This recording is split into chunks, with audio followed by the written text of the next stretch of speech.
नमस्कार, मैं Mayank Bhargav, assistant professor MLT college Saharsa, आपका स्वागत करता हूं।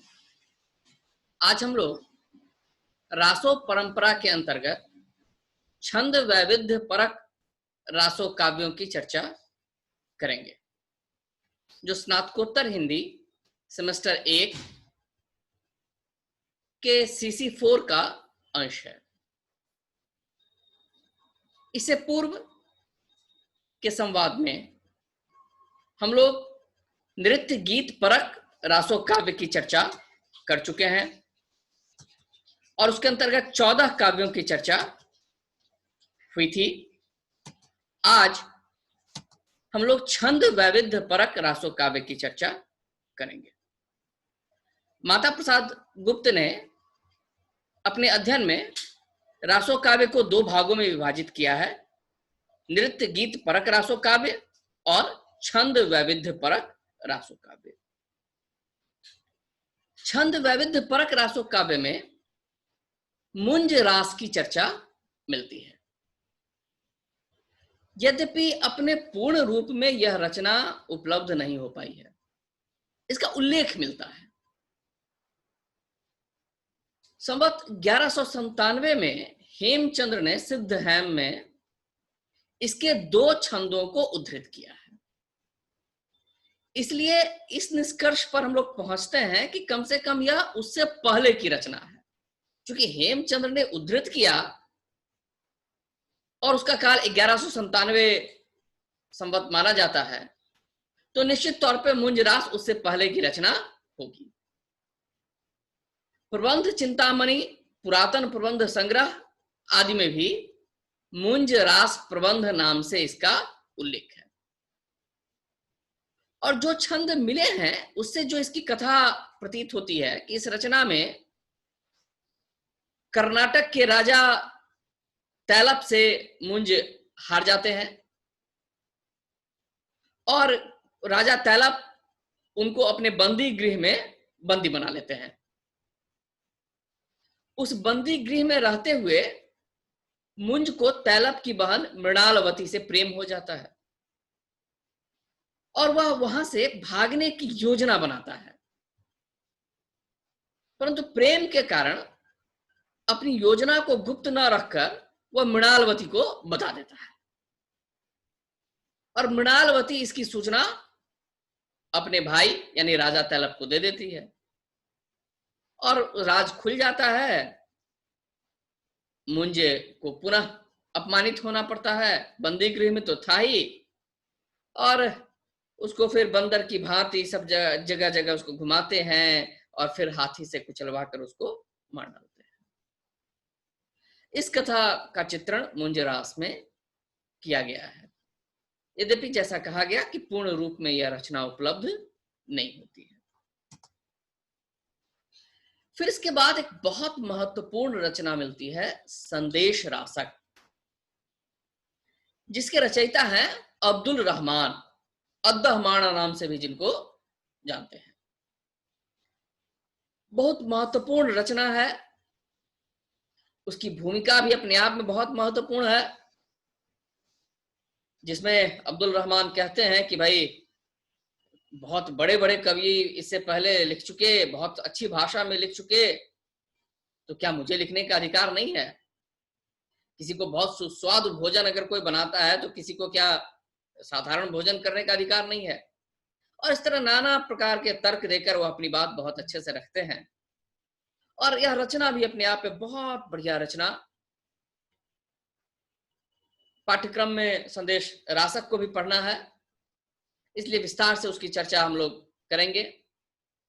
अभी संक्षेप में इतनी ही बात कि मुनि जिन विजय का मानना है कि यह रचना गोरी के आक्रमण के पूर्व की है, क्योंकि इसमें जो मुल्तान का वर्णन मिलता है वह एक भव्य हिंदू तीर्थ के रूप में मिलता है, जिसका बाद में गोरी के आक्रमण में विध्वंस हो गया। गोरी का आक्रमण हुआ और उसने उसे तोड़ डाला। तो चूंकि इसमें मुल्तान का वर्णन एक भव्य हिंदू तीर्थ के रूप में हुआ है, इसलिए यह अनुमान लगाया गया है कि यह इसकी रचना गोरी के आक्रमण से पहले की है। और विप्रलंभ श्रृंगार प्रधान काव्य है।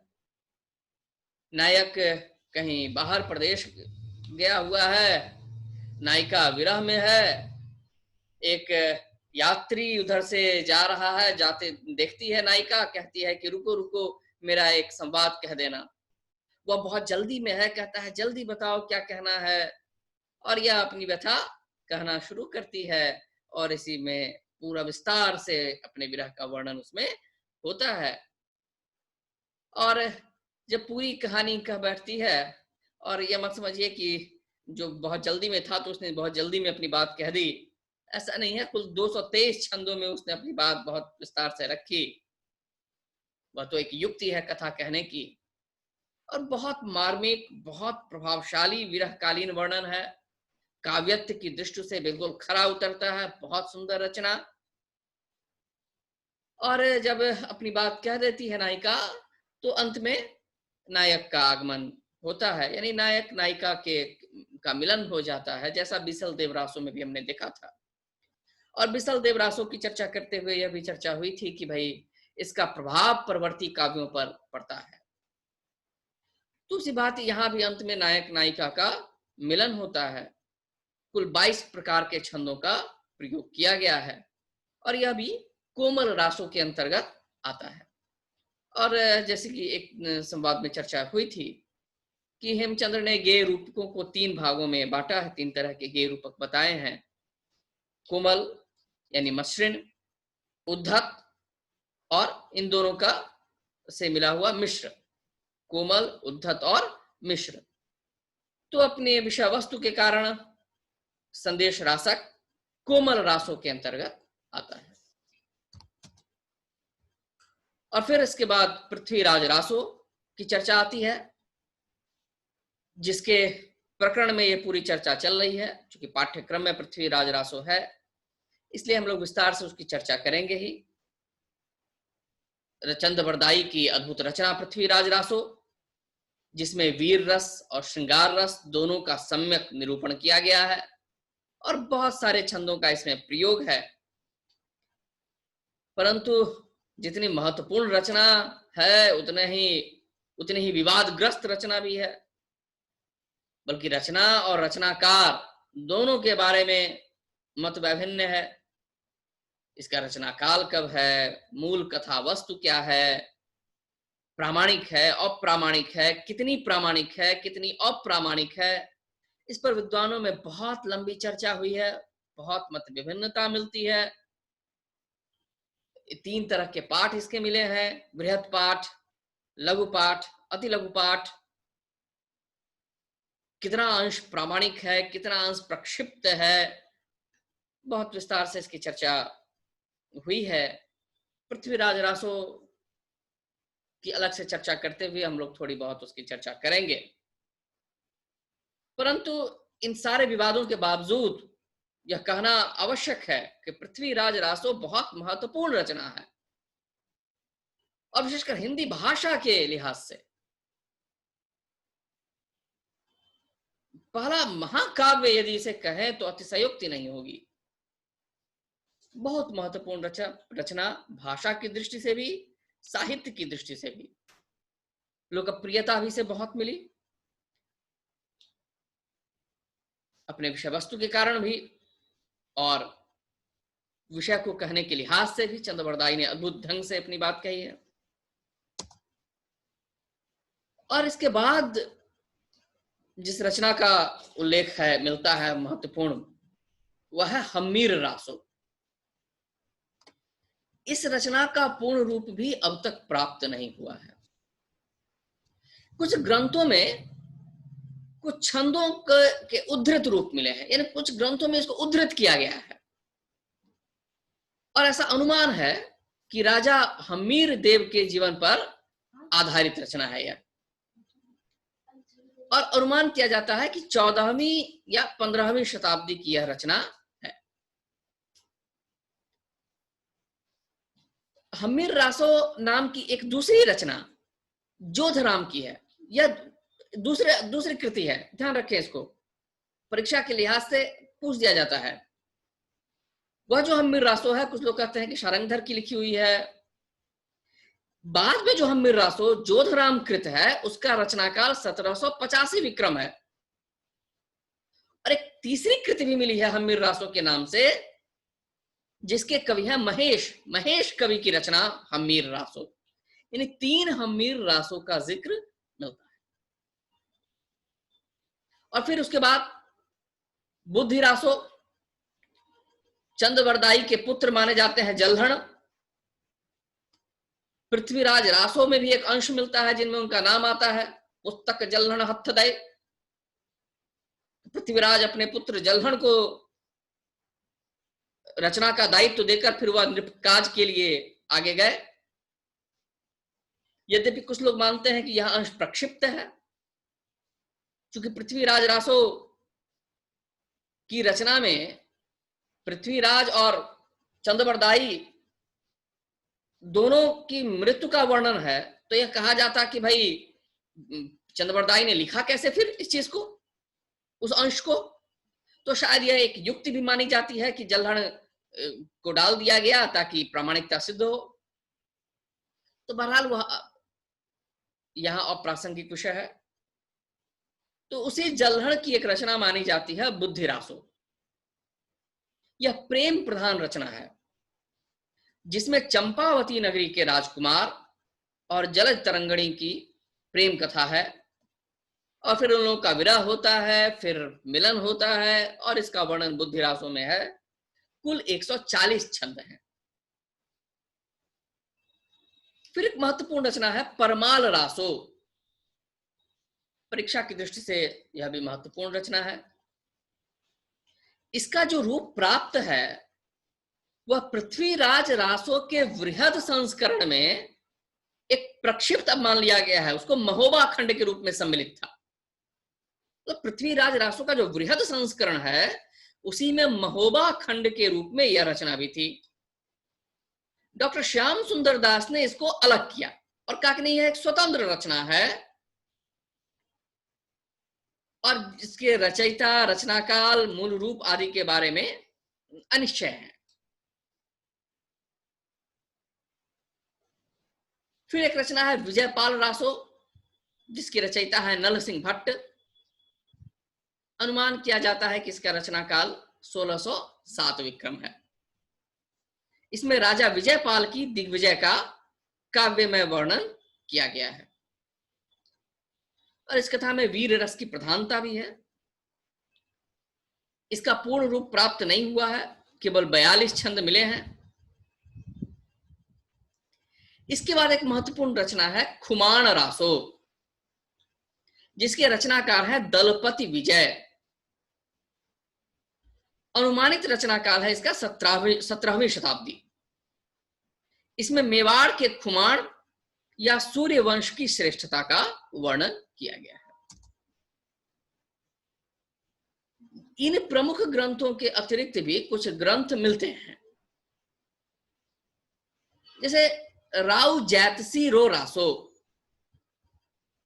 जिसका रचनाकाल विक्रम संवत 1600 है माना जाता है। एक रचना है राम रासो, रचनाकार है माधव दास चरण। राणा रासो के रचनाकार हैं दयाल कवि, जिसका रचनाकाल 1675 विक्रम है। रतन रासो के रचनाकार हैं कुंभकर्ण, इसका रचनाकाल भी 1675 विक्रम में माना जाता है। न्यामत खां जान की रचना है कायम रासो।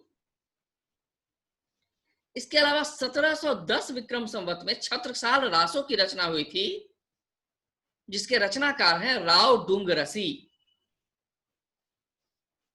मांकन रासो के रचनाकार हैं कान्ह कीर्ति सुंदर। भगवंत सिंह रासो के रचनाकार हैं गिरधर चारण। सदानंद कृत राजा भगवंत सिंह का रासो मिलता है।